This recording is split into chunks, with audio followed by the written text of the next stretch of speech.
Hi, welcome to today's episode of Drug TV. Today's episode will be about narcotics. We have a couple of guests joining the show today, but first we're going to talk about how to steer clear of peer pressure. Feel some milk, some smack. No, man, I gotta go home and feed my cats, man. Sorry. Hi, welcome back to Drug TV. Right now, we have Dr. Miller joining us from the NIDA to talk about heroin. Doctor? Heroin is an addictive narcotic which can cause fatal effects on the human body. Now, what does heroin look like? Heroin comes in brown, black, sticky substance which can be formed into a liquid to inject or put on like a table to snort or in a pipe to smoke. Alright, now what effects does heroin have on your body? Well, short-term, heroin gives the body a euphoric feeling and causes cloudy thinking in the mind, which is followed by waking and drowsy states.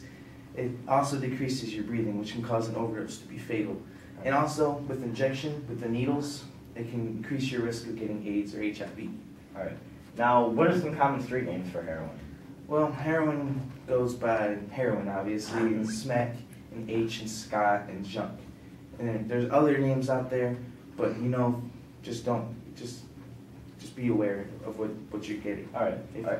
Now, as a doctor, what cases have you seen heroin having a negative effect on a young person's life? Well, there really hasn't been a case in specific that's stood out, but every case that I come along with when it comes to heroin is bad, particularly, and it's important to just say no. Yo man, you want some rock, man? Some Cloud 9, get you high. Nah, man, I gotta go to work, man. I work at the cat food factory. Can't lose that job. Alright, man, alright. Yeah, our next guest you may be familiar with. He is Joe Blow, former lead guitarist from the White Lines. Joe, come on up.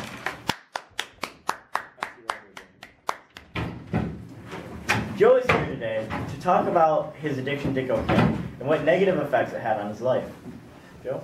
Thank you, Michael. Cocaine has dramatically changed my life. During tough times on the road, when I was feeling down, a few lines of coke made me feel up again. But in the long run, it totally ruined my career and my relationship with my family. It seemed like my main incentive was to feed my addiction, and I had no clue how bad I was hurting the ones that I loved. Now, what advice do you have for today's curious teens who want to try cocaine? Just be a cool cat and think of anything you can to say no. Go. Hey man, I had the flu last week. I got this extra bottle of cough syrup, man. DJJM, it'll mess you up. You want to share it with me? No man, taste that stuff makes you feel like you got cough up a hair. Alright, so 1, 2. Just say no!